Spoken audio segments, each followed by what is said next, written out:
This little ship represents so much of what many space nerds want from their space game: a small, self-contained, tough little armored exploration spacecraft. It doesn't really require other people to come along with you to crew stations or annoy you, but it allows for some of the most enticing gameplay this game claims to be pursuing. Someday. See, while the ship has been in games since 2018, I wouldn't blame you for not having heard about it. And for that reason, and the horribly lacking gameplay surrounding it, it is likely in the process of, or has already lost to the Spirit C1 in the current Star Citizen annual ship showdown. This is a contest that is driven mainly by ship hype, and the C1 being a new ship and one of, if not the best 1 to 2 person ship in the game at the moment, the Terapin doesn't really stand a chance. But we still love it. And honestly, these are 2 of my favorite ships in the whole thing, so I'm happy either way. See, this little turtle is a small 1-person ship with incredibly thick armor, packaged with VTOL thrusters, a bed to sleep in, and one of the most powerful scanners in the game, meant for heavy-duty exploration gameplay. What is exploration? Well, long-distance scans are meant to locate points of interest: crashed or derelict ships, abandoned space stations, asteroid bases, resource deposits, and temporary jump points. All of these things can be found in a multitude of places, like on planet surfaces, in asteroid belts, or out in open space. So far, the Terapin is the only small ship we know that can navigate all of these areas seamlessly due to the features I just mentioned. Atmospheric flight won't be so easy in the future when control surfaces dictate how long a ship can fly slowly before overheating. And VTOL thrusters will mean Terapin pilots won't have to worry as much about that, as confirmed at CitizenCon last year and during Star Citizen Live before that. And then the thrusters will kick in and catch you. That means, however, you are now in a state that the thrusters don't like, right? So at the moment we have turned this up, but in the future you will not be able to hold this for long. So a big focus with Terapin is actually it's going to be making the most of its VTOL mode. So we've generally tried to make the ships fly as normal with, in like normal mode they should be able to fly, in atmosphere on the various planets we have. But we're definitely looking at ways we can make the most of those ships with VTOLs on them and give them a little bit more power. So when you're in VTOL mode, you really feel the power of those ships, and to give you more control in VTOL mode. So we've got some exciting aerodynamic changes in the future as well. That's going to help kind of reinforce that as well. So yeah, there's definitely some scope to improve the Terapin. Also, damage to your ship will depend a lot more on armor ratings due to the Maelstrom damage simulation we covered earlier this year. Meaning, a ship with thicker armor can survive more bumps into asteroids or atmospheric damage, which has been shown off in Inside Star Citizen some time back.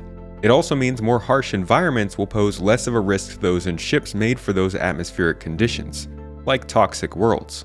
It also has a larger shield generator than you would expect on a ship this size, adding to the protection you get on a normal basis.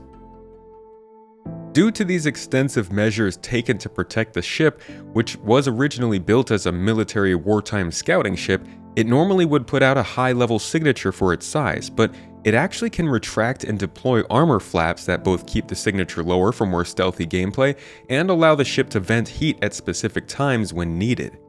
This adds some strategy to the usage of the ship and a lot of personality.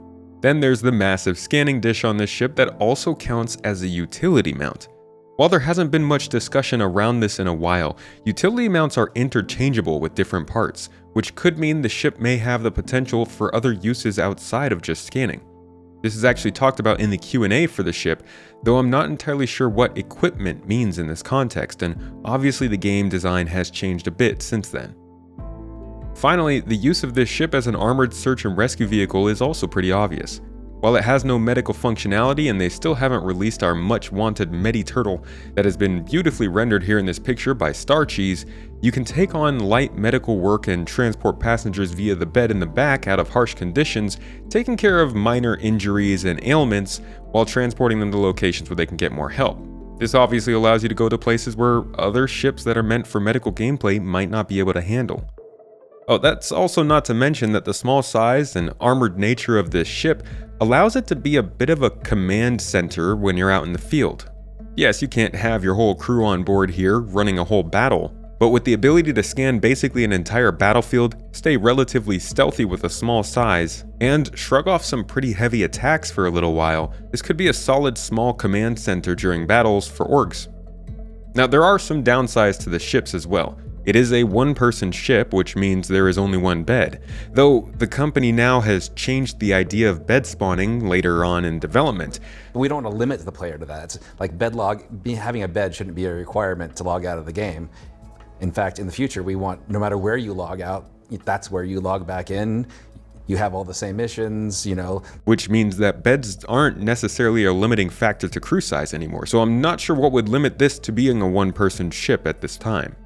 There's also a poor use of interior space here that leaves a lot to be desired, especially compared to something like a Cutter Scout with its small scanning station in the corner and the ability to still carry cargo, though that may be a less powerful application of scanning. We'll have to see if a rework to this ship affords us any more SCU storage capacity on a cargo grid, because right now it's stuck at 0. Ultimately though, this offers some impressive potential in a small package compared to something like a Carrack or even an MSR. And that potential is what makes this such a poster child for Star Citizen. A game in which players are just waiting for the gameplay they desire to be introduced. And of all options, exploration is definitely one of, if not the most highly anticipated. While it will be getting a skin from this ship showdown, there's no real indication when the gameplay may show up to make this ship actually useful or worth its price. So the much loved turtle will still remain questioned by many. But I do think that scanning is going to see a big update sometime soon, with the Pyro and Nyx system both kind of on the horizon. So maybe this old forgotten gem will be blessed with more usage. Thanks for checking out this quick look at one of the most loved ships in the game. I'm thinking about starting a ship review series on this channel with some custom renders and a little bit deeper looks into what ships are meant to be used for in the future. And I'd love to hear your feedback on this video and what you think of that idea. If you're interested, consider subscribing here for more ship news, feature highlights, and progress reports on Star Citizen and other space games. I hope you learned something new in this video, and I'll catch you in the next.